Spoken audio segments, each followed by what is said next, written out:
everybody. Welcome into the debate night. We are back yet again with another episode.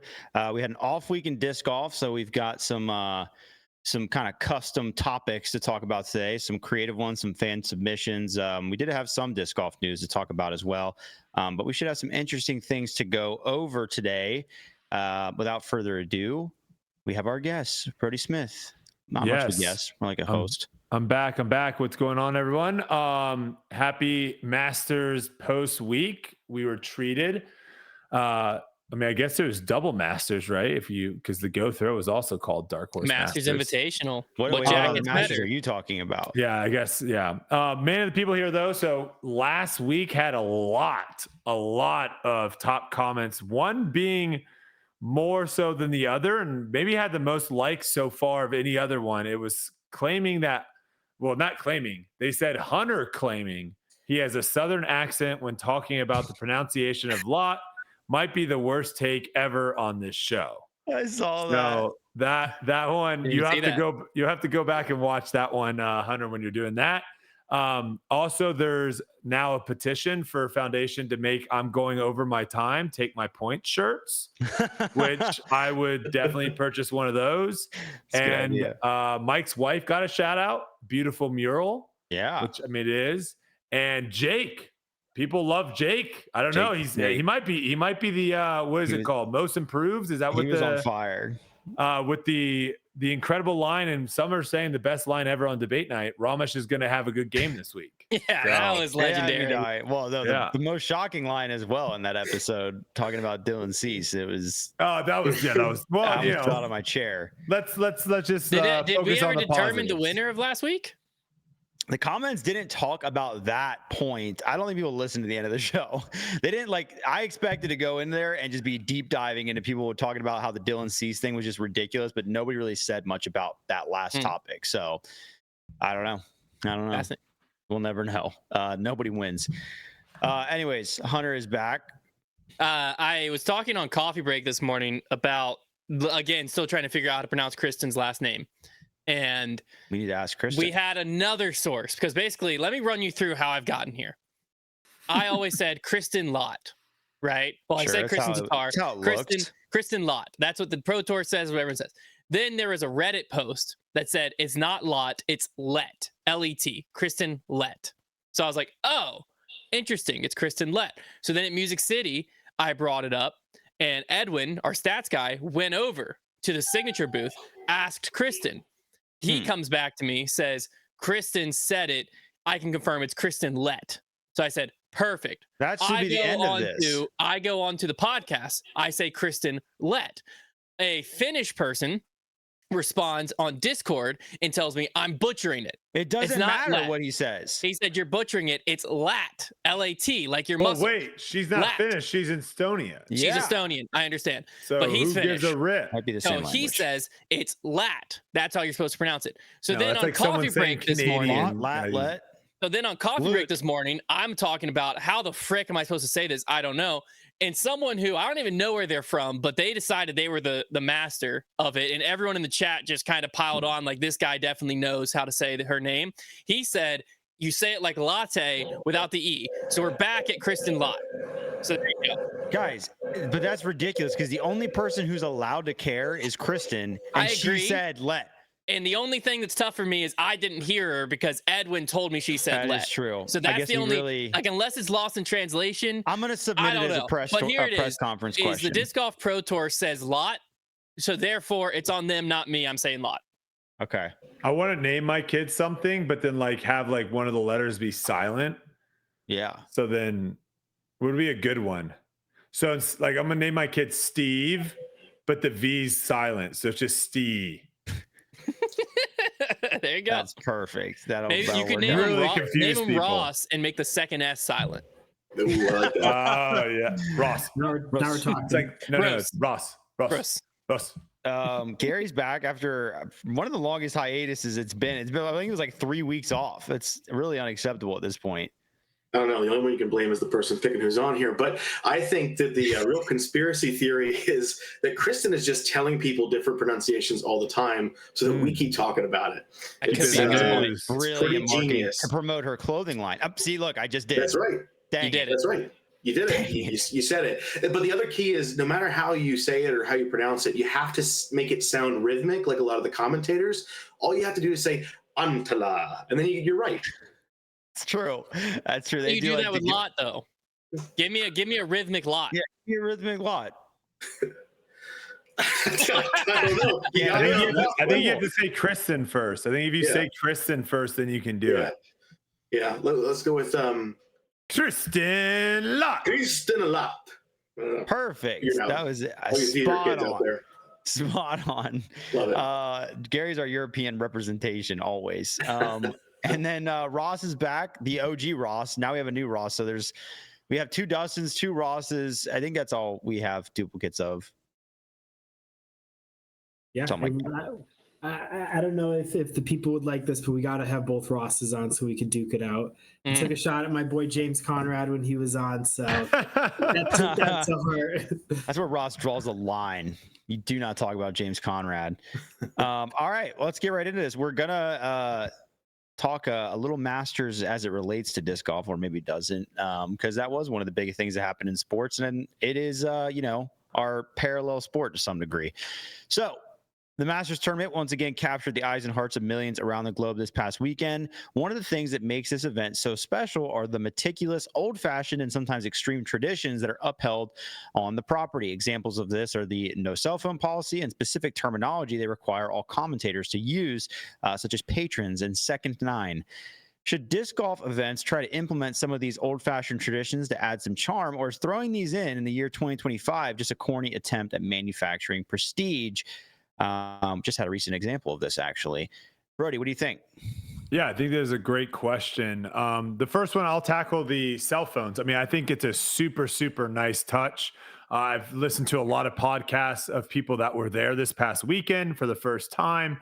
And I mean, the stories of like trying to just get information is hilarious to hear as well. But also just like watching the leaderboard change. And that's how you know, and hearing the roars letting you know what happened, and having to communicate with others to be like, hey, do you know what's going on over there? Like, and we're so stuck with our phones in our faces all the time that I do think it's probably a really nice change of pace for a lot of people. Now, interesting enough, I don't think disc golf actually has as big of an issue as some other sports or events spectators that go to other events do. We were just out at the Music City Open. There wasn't a crazy amount of people like filming every shot or constantly on their phones. But if I can do this properly, I did do a little thing.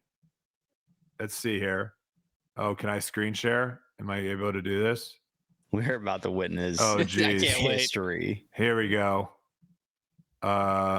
Sure. Yep. Hold on. 10 seconds. You're running out of time. You're not going to Hold on. for this. I didn't know I have to give it. I have to allow it. I have to quit and open it. Oh no. Oh man. Wait, I can choose files to share. Wait. There we go. Hold on. Silas, coming in hot. Hold on, Silas. I thought we'd give him 5 extra seconds. Hold on. Yeah, I mean, I thought I could just share my screen. That was a fair assumption. Everybody else has figured it out. Add files. Well, to be fair, when Rich did it, he was doing it via like OBS. Oh, we can download them. Wait, Silas, can you? Put them in the chat? They're in the chat. Wait. They're in Silas, Oh my gosh. Silas, can you pull those up that I just sent in? Is that possible? If he can't, we'll visually describe. We'll verbally describe. I it. don't trust it. I'm not downloading. This could be a virus. Okay, so the two photos I have are Paul McBeth making his playoff putt at USDGC, and then I have Tiger. So here, oh yes, Silas, yes. Okay, so here's not Silas. Sorry, Silas wishes this was him. There's Tiger Woods making his game winning putt in the Masters there, and you can see in the background everyone's hands are raised. No one's got their hands in front of you. Now we flip it over, hopefully, to the Paul thing. In my head, I didn't actually think there was going to be. I was thinking like, oh, I think disc golf's way better. I don't think they're going to have almost everyone in the front row, people in the back row with their cameras. It looks different. It feels different. Like you're just not as engaged as if you didn't have it. So I think that's a big one. And to finish it off, trying to add in words are always going to be corny at the beginning, I think the majority of the time. But if it sticks, it sticks. I don't think you should try to like continue to use stuff. I think we have some commentators that refuse to let certain things go. And the majority of people are like, that sucks, stop saying it. But if it works and it sticks, then yeah, I mean, I think the prestige of it will kind of happen over time. Sorry, I took so much time there. Great visuals, though. I'm never Great doing visuals. photos again. I'm never doing it again. That was a once in a lifetime. That was a disaster. All right, Hunter, what do you think? Well, I'm surprised. I'm really glad Brody didn't mention this, which, you know, the Pro Tour, I'm surprised they haven't gotten to the no cell phone policy. They've just resorted to turn them off and put them in your pocket because the data issue. So I think this might be a good way to, you know, button it up, cover it up. Like, oh no, it's for you. It's so you can enjoy the experience. But really it's so that they can actually have enough coverage out there. The no cell phone policy, on a serious note, I think is something that would just be good at most sporting events, just help people live in the moment. But disc golf specifically, I think we got a lot of other things we need to figure out before we worry about traditions and specific terminology, mainly in regards to the broadcast. Because right now, if we try to add some of that stuff in, what makes the Masters work with a lot of that is the professionalism and is the tradition that allows them to, it's not even question. If they ask me to do that, I'm like, yes, like to be a part of the Masters, absolutely, because it's an honor to be on the grounds. It's an honor to watch what's going down. So therefore, it's an honor for me to have my hat forward and use a payphone and all of these other things, right? Whereas if it's Kansas City wide open and I show up and they're asking me to leave my phone in the car, people are going to be ticked on Reddit. And if you got Ian Anderson and you're asking him to say patrons and he's stumbling over his words, the professionalism of the broadcast and you have Jim Nantz is what kind of brings all that together. So I think before we start adding in calling people patrons, talking about the second nine, adding all these little things, we got a lot more professionalism to build up and tradition with these events. And then we can worry about adding those things in and they'll fit a lot more than, you know, putting the egg before the chicken or whatever the terminology is there. Perfect. Yeah. Okay. Gary, do you agree? I like the phone idea. It's going to be tough when we have a sport that really pushes the live scoring model on phones, though. But to me, there are two main ways that you can have prestige when it comes to an event, and that's the course prestige and then the title prestige. Course prestige is something that's very simple. You know, you don't force traditions; they're earned.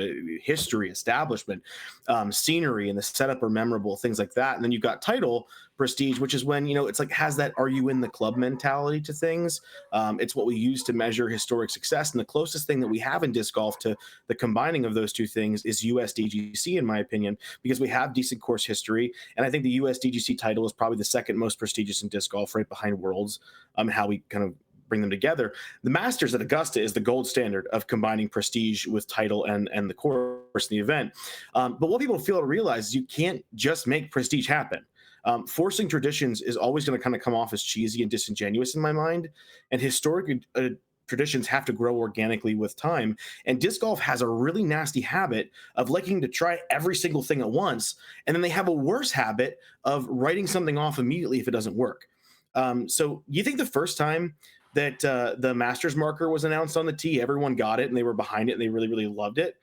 Probably not. But 23 years later, we now have, you know, Jeff Knox's legendary scores, and you got Michael McDermott hitting 300 plus yard drives off the tee, which is incredible to watch. Disc golf goes back to the 70s. They've been playing at St. Andrews since 1552. We're infants comparing ourselves to grown adults. And I like Hunter said, traditions are going to come, prestige will come, but we have lots of other things we got to do to make our sports better. Let's figure that stuff out first. All right, Ross, what do you think? Is there anything that can be done on this front?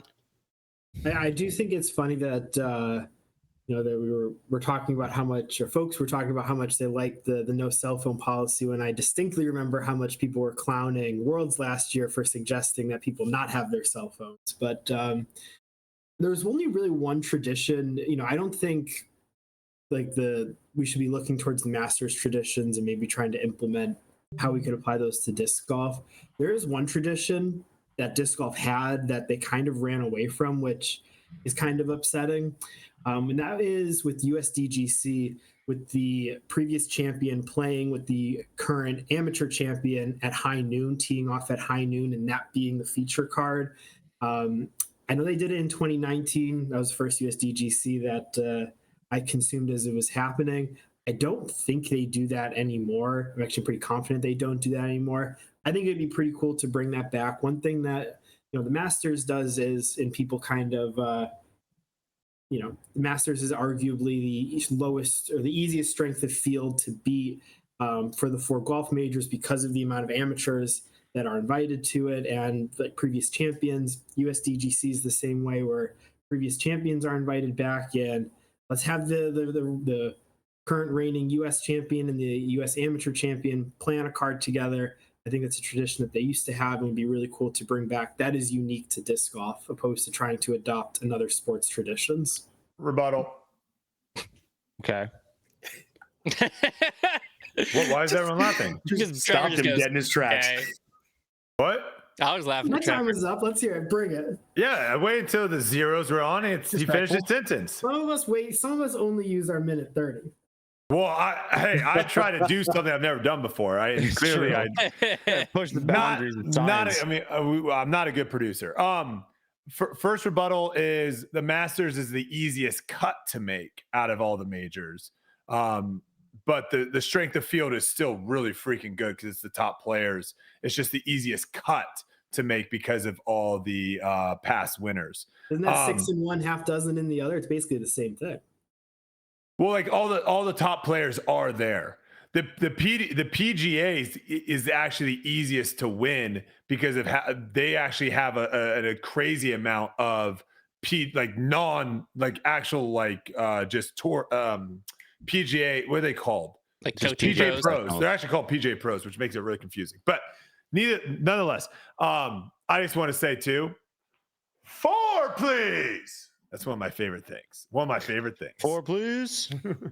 Yeah, that I always I can like, see some disc golfer doing that. Like I can see that happening, like coming up with a word. I don't know what the word would be or the phrase, but I could see someone getting behind that. It is really hard. Like Gary said, it's hard to have 89-year foresight when you're implementing things. But as it was also mentioned, we have a nasty habit of getting rid of things the second they don't quite stick on. And it's like, I can think of examples, in the past few years of things that the first time I saw them in disc golf, I was like, but then it grows on you kind of quicker than you think sometimes. I thought the Cowboy Hat Trophy was pretty dumb the first year, but now I've kind of learned to like it at the Open in Austin. I think it's kind of a fun thing. So I think like the saxophone at OTB.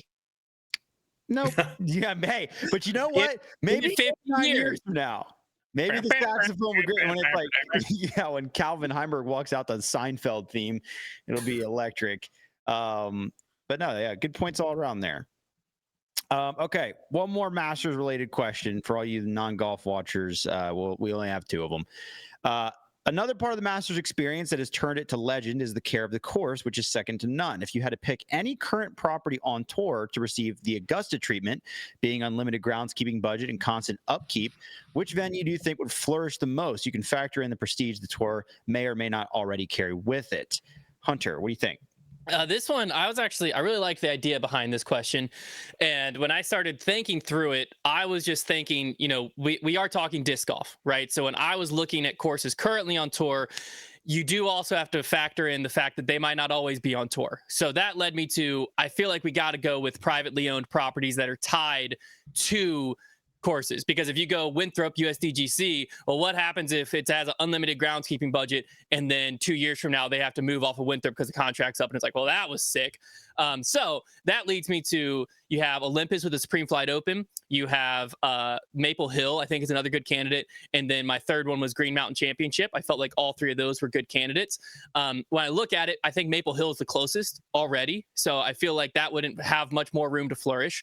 If I'm looking at Green Mountain, I feel like the problem with that is a lot of it the accessibility of how you have to get there. So that leaves Olympus, and I feel like Olympus is a really good option for this, mainly being that I think that a Florida tournament, a Florida opening event really appeals to people, where you can tie up a vacation in it as well, because we're going in February down to Florida. Super well manicured course in this instance, now.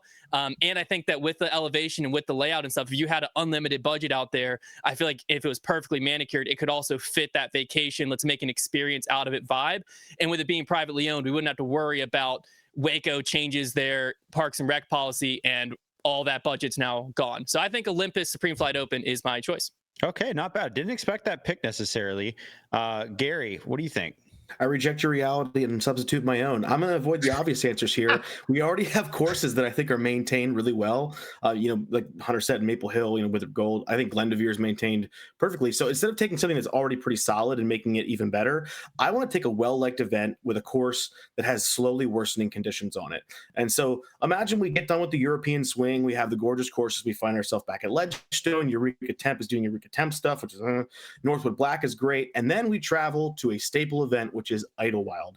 I think this is a very well-loved event with wild finishes, but the course is starting to age, and we can see that just with the way it looks. So think about those artificial greens and the turf they have in there. They're looking really rough these days. But imagine those being like resurfaced or built up with, planted and manicured grass. Hole 17 would be gorgeous with like the snaking stream through there and the landing areas. Some of the hilled fairways they have are, struggling with erosion, and they're muddy and they're tough to get up and dangerous at some places. So, imagine some stairs and pathways there, and having like a first cut for the woods to establish like a lighter rough would be really, really neat. I think if we're going to keep coming here, and it's slotted really well between Ledgestone and D-Glow, having this be a really manicured spectacle of beauty would just be a really, really refreshing thing on tour. I like the idea of Olympus being one there too, but it's up there with, I think they're going to be taking care of it already well themselves. Idlewild needs some love. Okay, yeah, another good pick. Ross, which one do you have? I think a course that's kind of already on its way there is New London. I think New London, pending on what the new layout looks like, it sounds from your description, Trevor, that it is, what disc golf is, which is a sport that's played in the woods in terms of the average person who plays it. It already has it's a beautiful piece of property, at least from how it looked on Worlds. The grass fairways with surrounding trees. Like, I don't think it gets better than that. And there's clearly buy-in from the local government to make that place as good as possible, which a lot of disc golf, public disc golf courses don't really have. And, if Champions Cup is successful, Champions Cup is trying to, people often compare USDGC to Masters, but in terms of where it lands on the calendar, can be disc golf's version of the Masters 5-10 years from now, if New London, they're not ripping it up again 5 years from now, and really has time to break in and become a really special place. It's pretty crazy, I think, partially thanks to you guys, with how popular New London became in such a short period of time. Maple Hill and Smuggler's Notch have been around forever, and New London quickly became an extremely popular course on tour from the fan perspective. And 5-10 years from now, who knows what the potential can be. Yeah, it certainly would fit in that slot, especially if it does stay the Champions Cup venue for an extended period. Brody, did anybody steal your pick? No. Do you guys know Shadow Creek? Have you heard of that place? Yes. No. Trevor knows it. Okay, it's a golf course out in Las Vegas. If you want to see something crazy, look it up like on Google Maps or Google Earth, because it's literally a block in the middle of the desert. And it's one of the most gorgeous and incredible courses in the world. Just shows you basically this question is kind of pointless, because they were able to build an insane golf course in the middle of the desert. So really, you could go anywhere and build a crazy golf course. So what I'm actually going with is I'm going with a little bit more than what you guys were saying, which is, okay, how do we make the course that currently is there better? I'm going with courses that I think have fans that could build, that could add to it. I'm going with grandstands, stuff that's already kind of built up in a way I'm going with scenes. And a couple of rebuttals real quick. Bethpage Black, where the Ryder Cup's going, is actually a public course. It's owned by the New York State. So just to kind of rebuttal Hunter about it having to be private. Idlewild, I think, actually is a decent pick. But my two courses that I would love to see would be Pickard Park and Fox Run Meadows. I think Fox Run, not just for the views that you can get. Fox Run needs water features. I think grandstands out there would be insane. I think having like multiple cuts in the grass would be crazy. You could build in bunkers, you could do all that. And then Pickard Park, I think, has one of the best crowds we get all year. And I would love to see that place blown out to where those people could really, really show up. Yeah. Everybody kind of took a different attack there, but all good answers. And yeah, I mean, you are right, Brody. At the end of the day, with unlimited budget, you can do whatever you want. Hunt, what do you have to say? I just had 2 rebuttals, one to Gary, one to Brody. So Yeah. Bring it. for Gary's, I thought about Idlewild, and I agree with what you're saying. It's looking aged and dated, but I've also heard recently that Idlewild might not last forever on tour because there's not that much room to expand. So that's another thing I was thinking of, like, well, what if you pour all this money into it and then it just needs to get longer? Well, what are you going to buy the land across the road? Maybe. I don't know. It could be Dark Horse. Secondary, that is pretty crazy, Brody. Image sharing. Secondary thing, I feel like a public park is a little bit more likely, or a public golf course, I should say, because that's something else we got to think about. Is Bethpage Black isn't just a fair use Peaksview Park that is now all of a sudden. I would love to have a longer conversation on that, because I do think that's actually fascinating, to like the difference between a public park that has disc golf in it versus obviously Bethpage. No one's going there thinking like I'm going to have a picnic. Yeah, in the middle of the fairway, right? Because, like, I mean, Memorial was one of our like historic events to start the season off, and like from what I remember, the reason it left the tour was like they couldn't agree with the Parks and Rec department to just shut the park down for this what was a pretty big event, you know, in all things considered. So, like, again, I think it's just a little different if you have a really historic golf event that we're talking millions of dollars, you know, tens of thousands or 50,000 people coming in, versus a disc golf event where there's like maybe 500 people and 10 grand. But I could see like the only difference that course, like for example, like New London would need, right? If New London had a bigger parking lot, if New London had a pro shop. But New London's a perfect example of we get that 3 years ago. We put the bigger parking lot, we get a pro shop, and then the county gets a grant for $4 million to develop, and course is out. Well, but again, that just goes up to revenue, right? Yeah. Like obviously, I'm sure there's a lot of people that would love to have the land that Bethpage Black is currently on to develop on, but the city is like, we're not doing that. Yeah. Right. And so like, it just shows you right now, like where disc golf is on the totem pole. Unfortunately, it's probably at the very bottom in most of like the public. I don't know what you call that. I think we're just ahead of foot golf. Yeah. I thought we were ahead of pump tracks, and then our local pitch and putt moved our practice basket to put a new pump track in. So I guess we're a little below pump tracks, but we're moving up. We're ahead of foot golf for sure, because foot golf is like a liability, because people could fall in those holes and break a leg, and that's a big deal. You don't want to be sprinting and step in a foot golf hole. No. Big trouble. I think the community makes a big difference too, because if you, even if it is a public space, if you've got depending on where it's located, if the community wants that to stay there, and if you really do give it the Augusta treatment, at what point does that place become almost, I don't want to say untouchable, because money can make anything disappear if it has to, but that's why I provide some resistance if for sure. Property looked like Augusta did. I like the Pickard Park pick though. That was on my the Pickard Park pick. Pickard Park pick. That was on my list, right below Idlewild with another course. So. All right. Well, continuing to talk about courses here, we recently had the announcement that the 2026 Champions Cup will be held at New London. Fans were quick to rejoice, loving a return to a more wooded course. However, New London is currently undergoing a major redesign.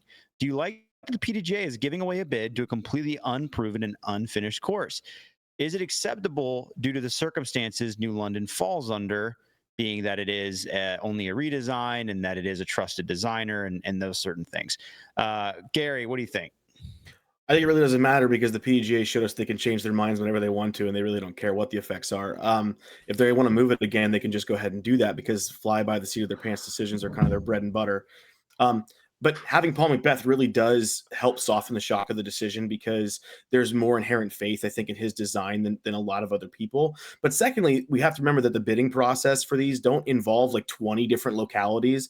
It's a very, very small pool, oftentimes only one or maybe two places bidding for majors. And that's because it's not just the course that matters, it's the community, it's the surrounding infrastructure, it's the friendliness that it has to coverage. And so it's not like the PDGA is taking a massive risk by moving anything to New London, because Lynchburg has shown capable of handling the larger events. They still need to improve the live coverage stuff if that happens, but the whole no phone thing, really didn't work all that well at Worlds. But let's also not forget that they're bringing the Tour Championship to there as well, and that clearly shows confidence in the surrounding area. We're going to see if New London makes its big debut or not.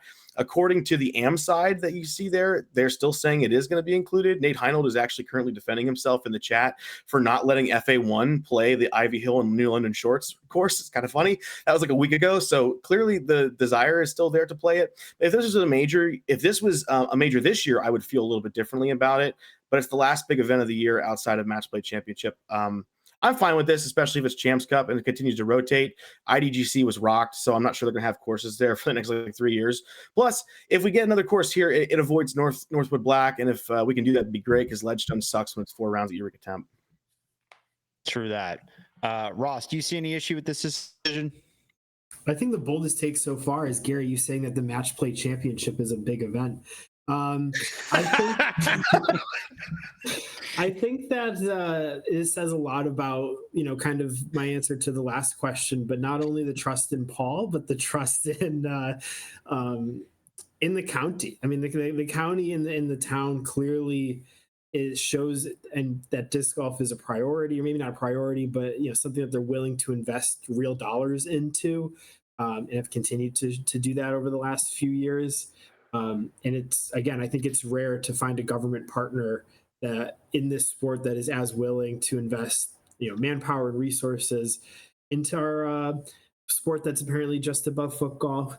So I don't think it's outrageous. I do think it is an indictment of Eureka Temp, because I thought that, Northwood Black was a great venue for this event last year. And clearly, they either read the comments or just were watching it with their own eyes, where 4 rounds of Eureka Temp is not a good tournament, probably one of the worst stops on tour. It needs Northwood to in terms of as a viewer, So I think I'm happy that they are not, they're sticking to the roots of the wooded, quote unquote, wooded major, and just putting a lot of faith and trust in Paul and the county and in the community of Lynchburg to make that event as good as possible. All right, Brody, do you think there's any issue with this kind of quick decision? Well, firstly, I'm very looking forward to seeing PDGA and Mike go up against Gary, because Gary has threw some shots towards the PDGA. So that should be an interesting battle in the future. But no, yeah, I mean, I think, this is one of those things where, I think their decision here is warranted, because we have seen what they are willing to do when things don't go the way that people are wanting to go. Is they're going to throw the locals and the people that are volunteering their time under the bus and say like it was all their fault and the PDGA wasn't involved at all. So if that's the case, if this is a big PDGA major, let's at least give it to someone that's going to take care of it, because I don't think any of us can trust that the PDGA is going to do it. And I think the staff that have been out at New London has been putting in the old course, the new course.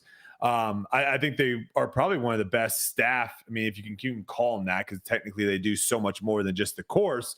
But probably one of the best staff when it comes to like disc golf maintenance and crew and all that stuff. So I think this is kind of a no-brainer. And I just looked up. I think it is actually interesting, because the PGA, which is kind of golf's parallel to the Champions Cup, they have tournaments all the way out until 2034. So that you already know exactly where every tournament's going to be until 2034. So disc golf's got a long way to go. Yeah, they award those bids early and often, that's for sure. Hunter, do you think there's any potential pitfalls with this announcement? No, mainly I think, to be honest with you, the bigger heat that was more justified was getting Worlds last year. I think now that the community, the property, everything's been tested, there's been feedback from pros. Yeah, it's a redesign, but let's not act like we don't see a redesign on every single Pro Tour event pretty much most weekends. I mean, we roll into a tournament all the time and it's like, oh, this is a completely different layout than we saw last year. So when you have a beloved property, a reliable course designer, and the president of the board of directors running the event, it just is a good recipe for success. I do want to point out, though, kind of counter to Gary's point, that the Champions Cup wasn't a major open for bids. So this wasn't a bidding process back to 2026.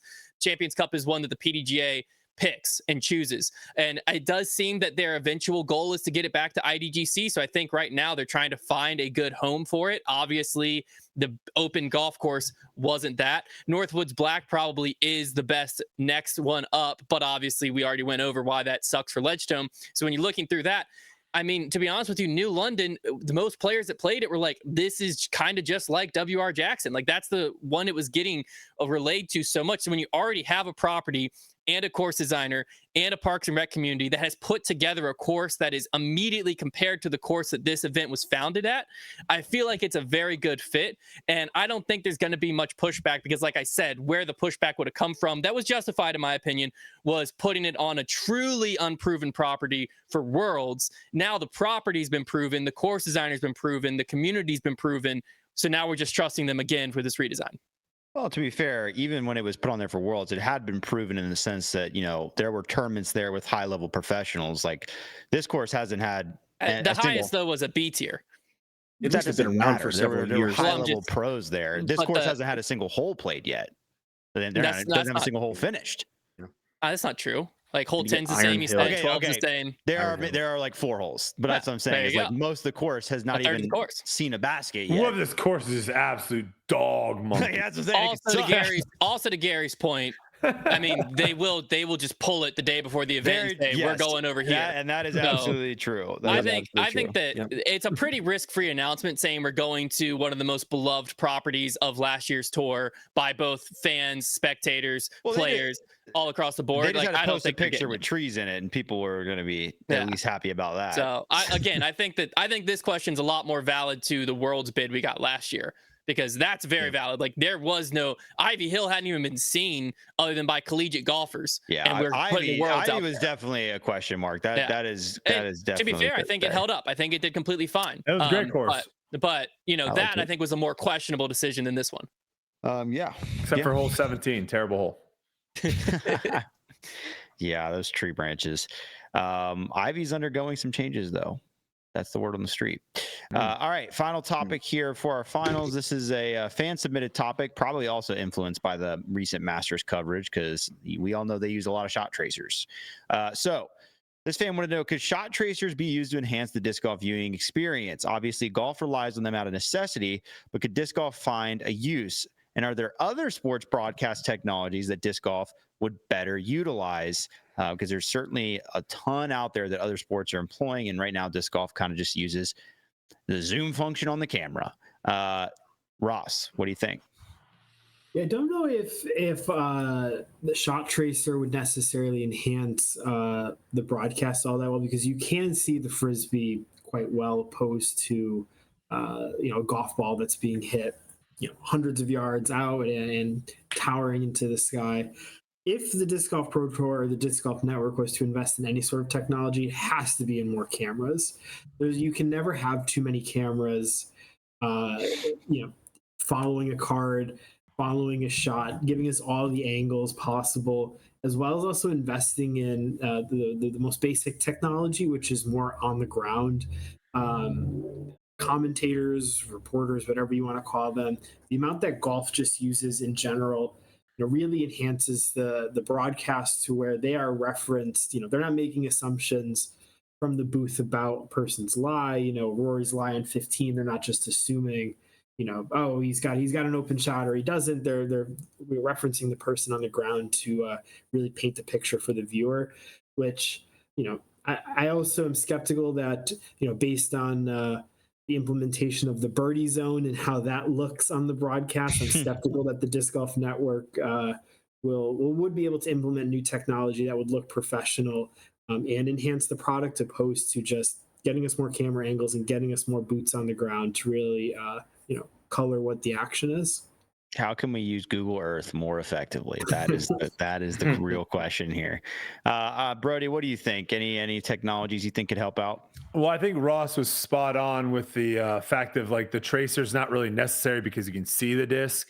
You know, if you're at a golf tournament and you're standing behind the golfer that's about to tee off, and there's a big screen to your right, and right when he hits, the tracer for his shot shows up, no one's turning to look at that. Everyone's just going to watch the actual shot. You can see it. Now on TV, you can't. It's a lot harder to pick up the ball on TV. That's why the tracer is needed.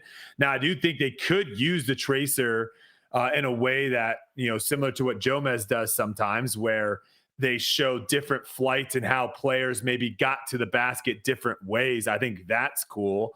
The birdie zone or wherever that crap thing is that they need to blow up that they're trying to do with Google Earth, I think they could actually use that to really help us have an idea of where players are. But the way they currently use it, like we can't see the whole course. We don't know, oh, he's tucked behind a tree if he's over there.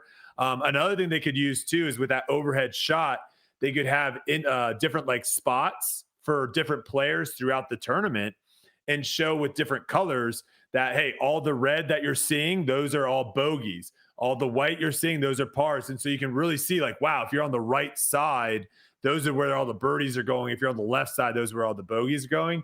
And the last thing I'll say is stop motion on putts would be electric.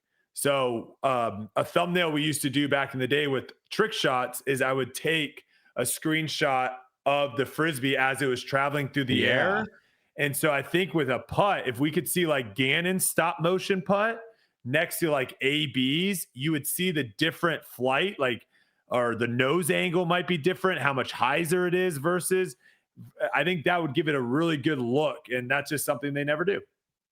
Interesting. I do really like the like showing, and they do it in golf, obviously. Okay, all these little dots, these are the guys that were able to make eagle because they got to here, and that is a helpful one. Or it's like this guy was over in the woods and somehow made birdie, right? Like, And they'll do it on the greens too. Birdie. Like if you're landing on this part of the greens, that's when you're making your birdies. So that's a good one for sure. Hunter, what examples do you have?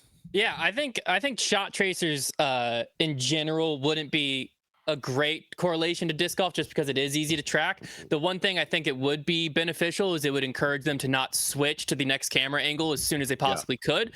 So if the price we have to pay is now we have to see a line to actually see where it goes to make sure they stay wide, then maybe we pay that price. But I think that they could accomplish all we need to accomplish by being better about when they're switching, because we have the context when we're looking off the tee. We know kind of where it's trying to go. We don't need it.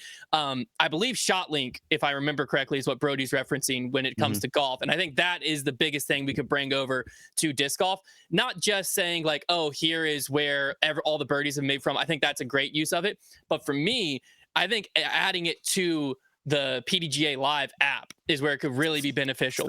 Mainly because when we're looking at when we're watching coverage, we might see, Gannon shot and whoever shot, and we see, oh, so-and-so is on the fairway after a drive. In disc golf, that means absolutely nothing to me. So if instead I look at it and I see, oh, he's on the fairway, but he's way on the right side, and I can just look at the course map and know he's not getting up and down for birdie there, it immediately gives me way more information. And then, yes, they can now use that information like they're trying to do with the birdie zone. You got to at least give them credit. They're trying something that could be good if it wasn't Google Earth with it looks terrible. So I'm not going to back it up anymore, but it's a good idea. And I think that ShotLink would be and it doesn't seem like it would be that hard to implement because we only need $500,000. But no, UDisc, when we're walking up a fairway, we can already tap on the map and say, this is where I just landed. We just have to have a scorekeeper doing that following them. It already exists in disc golf. Yeah. Oh, ShotLink? No, I'm saying the ShotLink you're asking that gives you all the details, yes. That's $500,000 a week. Yes. Well, this is saying what would be beneficial to bring over. It didn't say do we have the budget. Able to tap on like a GPS map would be a start. Yeah, I'm saying that's not what ShotLink is. UDisc already does that. And I'm saying that would at least be it'd be like the birdie zone version of ShotLink. Yeah, sure. It's the birdie zone of ShotLink. Maybe like the Salvation Army. Well, to be fair, disc golf doesn't have the budget to put live shot tracers on either. So if we're limited by budget, then this whole question's out the window. No. It's true. You're gonna have to do it with the teleprompter. They can follow it with the pen. My Yeah. stop motion putt idea that's going to be something that they're going to show like once the tournament's over. Like, hey, look how sick Yeah. this was. I've actually seen that 9 happen holes a few ago. times. It just turned out DGN was lagging, but similar effect. Honestly, though, Hunter, what you said about the camera switch thing, that's immediately what my thought was when I heard this question was like, well, the only time I need context is because the camera's switching too Yeah. soon. I have no idea where the disc is going. Like, Yeah. that is the time I'd need it. Gary, wrap it up for us. What do you think could implement technology-wise into the broadcast? Yeah, a lot of great ideas put forth here. Like we said, tracers in golf makes sense because you can't inherently see the ball on video. But the problem is, it doesn't matter how we do this if we're not filming shots the right way. With the camera flipping stuff, until we figure out how to make a product that's really worth watching, I think adding a lot of bells and whistles gets dangerous. I think we need to better understand how to film drives and film shots. We need commentary that understands how to do things a whole lot better. Courses need to be held to better standards for prep and upkeep. And I think stats have to be figured out because stats are a big thing for a lot of this kind of stuff. When's the right time to cut to the drone for drone footage for one of our shots as opposed to having it in the right place? Are we showing the birdie zone in Google Earth? And if we can't do the really simple stuff well, I don't think we should get to play with the big boy toys quite yet. But if we ever get to that point, I'd love to see things like real-time stats and visuals on screen, like as they're doing the footage through the hole, to be able to show where the best landing zones are. Like if you're here, your likelihood of getting bogeys this compared to where the course's stats are showing so far, or interactive and personalized viewing options, like being able to switch cameras to different holes when you are tired of watching this to switch to a different pro. I think that kind of thing could be really, really helpful. Maybe some slow, like high res slow motion cameras on the tee to see player shots and forms. Miking up competitors for like a more in-depth viewing experience would be really, really interesting. But the problem is with all that stuff, it requires a degree of professionalism and infrastructure we don't have yet. So we have to get the basics right before we move on any further with those things. Yeah. I mean, as is always the case, it's like we're still waiting for the fundamentals of and I think the broadcast has gotten better, to be clear. I mean, I think that they've gotten better. The commentators, as much as they're still not perfect, I think there are teams that have kind of gotten decent at it. I think they've gotten much better at switching, and I think they've gotten significantly better just overall in their logistics, especially switching back and forth from the on grounds. And sometimes they still call in and then they hear nothing for 10 seconds and I'd be like, oh, they're not there. But I think it has gotten better. So hopefully they can continue to improve what they can. And then maybe someday have the budget to work in. I was gonna say, I think that as much as I am all about, and I will continue to try to push the Disc Golf Network and the Disc Golf Pro Tour professionalism and coverage standards and stuff like that forward, I feel like that's a good thing to always have conversations. I also think that it is like sometimes it's good to take a step back and realize like the product we get for the budget they're most likely working for is realistically probably next level. Like it's probably I think it is. We would probably be mind blown if we were like, hold up. You're telling me each week you're putting that out and your budget was X?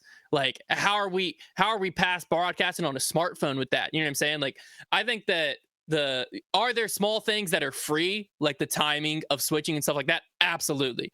But when it comes to the quality of product that we have with the bootstrapped budget that the Pro Tour has, I do think that sometimes it gets crapped on a little bit more than it probably should have overall. How much is it a month? DGN was a PDGA member like $7. Okay, so if there's like two, like that, I don't know. So let's just say there's like 2 events. That's like $350 an event. I'm sure we have all watched a Jake Paul fight where we paid $60 and was like, this thing is terrible. Well, I didn't pay 60 for it, but how'd you not pay 60 for it? I went to a friend's house. Okay, fair enough. Yeah, it's terrible though. I was upset and I paid nothing. That's what I'm saying. There's the highest level of broadcasting can suck. The first time Netflix did the NFL, people were pretty mad about it. Yeah, and they got $1 billion to work with. All right, on to our final topic. Brody, combo shot tracers also is the answer for everyone wondering. You do shot tracer, and then when they switch, the shot tracer is now coming towards you. Yes. Double shot facilities for that. Double shot tracer. That Joe Bez does that very well, but yeah. In post, yeah. In post. All right, Brody, Hunter, final topic, all tied up. Pick a number between 1 and 10. 3. 7. It was 6. Brody, do you want to go first or second? Yeah, I'll go first. All right, final topic. This kind of came from talking about golf and disc golf and the Masters and all this, and wanted to bring this one up. So, aside from the affordability and ample supply of courses in most areas, like we always reference, typo there, because I think that is what people reference very first when talking about disc golf, always. What are some things that the actual sport of disc golf has going for it? Like the electricity of a home run or a massive hit from a linebacker. What does disc golf have that should separate it, if anything? Does the current disc golf broadcast and marketing model do enough to bring these strengths to the forefront to meet prospective fans and participants? Is our sport any more than an economic convenience? Brody. So I don't know if this goes in the bucket of affordability and ample supply of courses, but I do think like the small barrier to entry is a big thing for disc golf. Like it doesn't require you to, and I'm not saying just on the fact of like being able to show up to a course that's really close by and it's free and buying discs, but like just being able to learn the sport. You don't have to have really anyone out there. You could literally just show up to a course and be like, this is golf with a disc. I know what I'm doing type of thing. So I think that's huge. It's also, I think, extremely easy to pick up and learn. Like a lot of people that try other sports, it might take them months and months and months to finally accomplish something. Where in disc golf, depending on the courses you play, you might birdie your first round, you might get a birdie. Like, what are the odds of you doing that in golf? Like, probably slim to none. Like, I mean, I don't even know if Hunter's ever gotten a birdie at this point. Have you really only gotten one birdie? One that I remember is in the match against Kelsey. You were there. I thought you clearly had made more than that by now. Oh my. But yeah, the fast learning curve, I think, is a huge thing. I think people love being able to see. One of the reasons why like dieting, for example, is so difficult is because you don't see results right away. Trust me, it sucks. You do all this work and then you look at the scale at the end of the week and you're like, I gained a pound.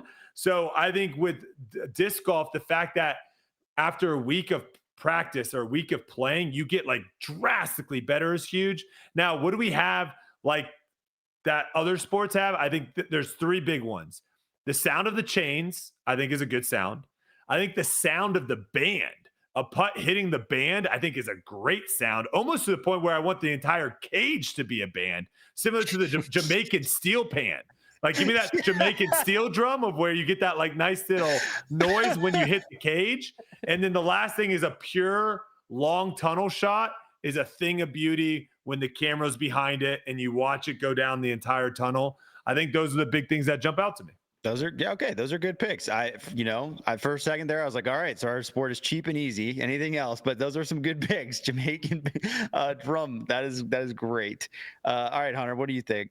I'm gonna go a little different direction than Brody, mainly because I felt like this question was more aimed at the broadcast. Like, I'm sitting down watching disc golf. What draws me in about watching the sport? Because obviously playing, Brody hit the nail on the head. I think the fact that I can take my dad out and he's like throwing a frisbee, sure, and we can go to Peaksview Park and he's going to make a few pars. He's probably going to hit a long putt because, you know, if you just chuck it at the basket, it's going to go in eventually.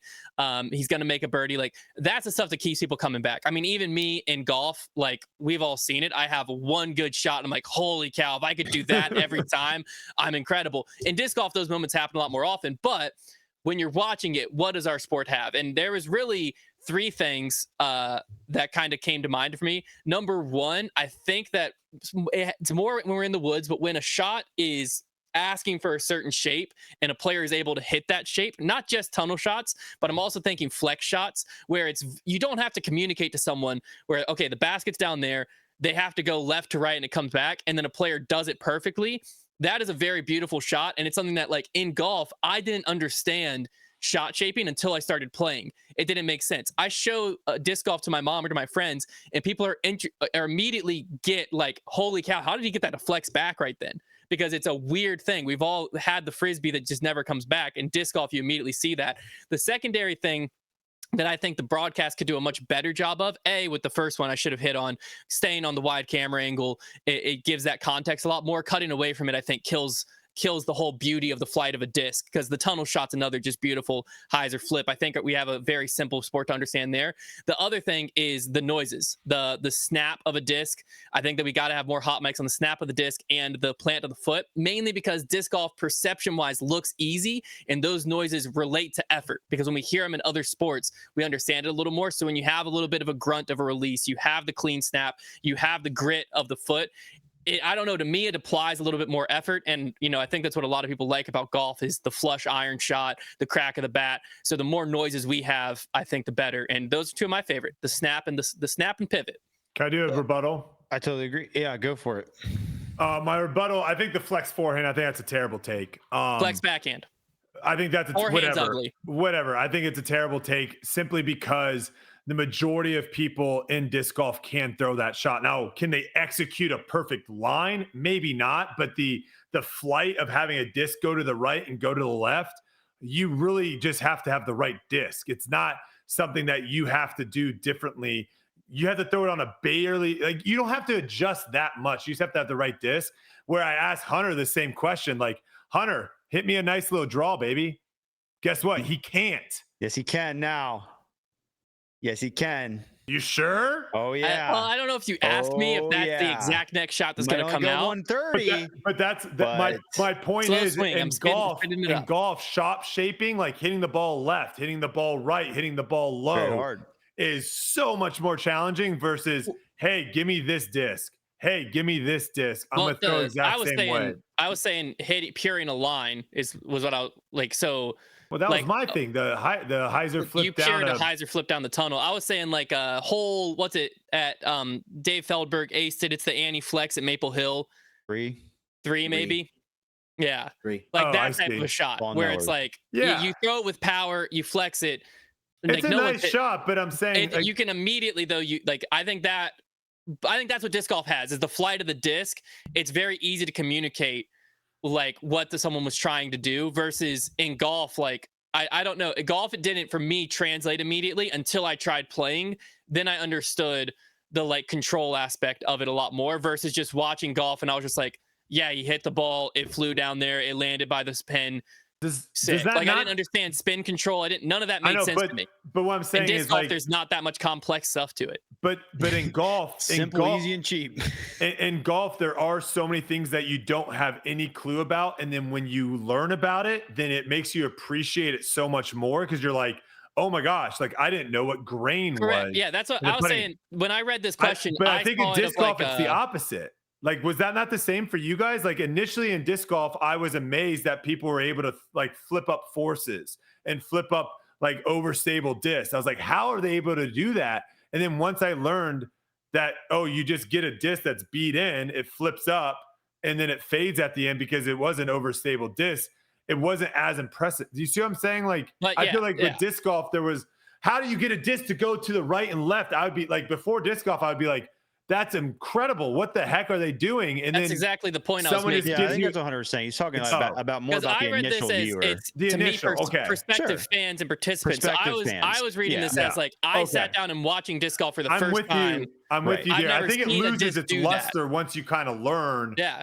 Because golf had the reverse effect where I now watch golf and I'm in much more awe because I've tried it versus the first time I watched it, I was like, yeah, you hit the ball and it went exciting to watch the more you know about golf. Yeah, people don't realize how hard some of the shots. Exactly. That's what I'm saying. Disc golf, I think, immediately communicates it. Good points. All right, Brody, you're a champ. Congratulations. First win of the season, first win in a while since you stood up, I think. Anything I'll say this. I think the last time I won, I was under 250 pounds, and I'm finally back under 250 pounds. So, let's go. Down 25 pounds of fat, by the way. 25 pounds of fat. So let's go. I got to find my winning weight. Find your winning weight. I will say, though, it is I just downloaded the InBody app, which is what we use to like do all of our body comp stuff. Mm-hmm. And I never had the app before. I always just looked up, what it was on the machine. Well, it also imported in all my information going all the way back to 2017. Oh. And I pinched out my because it was like a month. And so I pinched it out all the way. I at one point in time in 2017, I was like 4.6% body fat. And Sheesh. now I think I'm at like 18.5. So it was very humbling to see those numbers. So I got a lot of work still left to do, but hey, we're under the 250 club for the first Hey, one time. thing at a time. All right. Exactly. If you want to submit a topic to next week's debate night, you can scan the QR code here on the screen. Make sure to keep throwing them in there. We've been getting lots of good topics this year, and I really appreciate that. As you can see, we've been throwing them in just about every episode, so make sure to continue doing that. And other than that, we will see you next week, probably talking about the Kansas City Wide Open. Back on tour. See you then.